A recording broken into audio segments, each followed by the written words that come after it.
বাবা, ঈদের শপিং এর জন্য টাকা লাগবে। কত টাকা বাবা? এই 3000 বাবা। 3000? এত টাকা? এই নে বাবা। বন্ধু, ঈদ শপিং এর বাজেট কত এবার তোর? 3000 টাকা। হ্যাঁ, 3000? তোর তো এবার হেভি মার্কেট হইব। হইব, থাক বন্ধু আই। হ্যাঁ আচ্ছা, আইজা দেখা হইব পরে। ছেলেকে এত টাকা শপিং করার জন্য দিতে হবে কেন? ঘরে তো বেশি টাকা নাই। ওরে 1500 দিলেও পারতা। তুমি কি কিনবা? ঈদের জন্য তো কিছুই কেনাকাটা হলো না।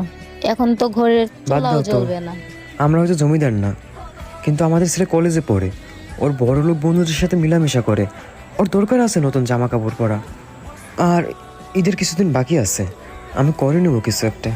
তুমি চিন্তা করো না, আমাদের তো একটাই ছেলে। একদিন দেখো ও আমাদের সব কষ্ট দূর করে দিবে।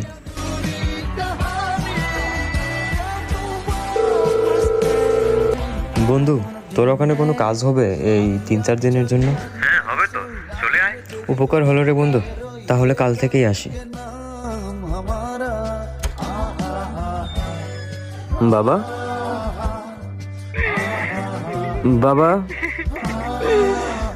মা, তুমি কান্তাছো কেন? আর আর বাবা কোথায়? তোর বাবা? এই ফোনটা আমরা রাস্তায় পেয়েছি। এই ফোনটা যার, মানে আপনার কি হয়? উনি আমার স্বামী হন। আসলে হয়েছে কি, আপনার স্বামীর না অ্যাক্সিডেন্ট হয়ে গেছে, আর উনি ঘটনাস্থলে মারা গেছে।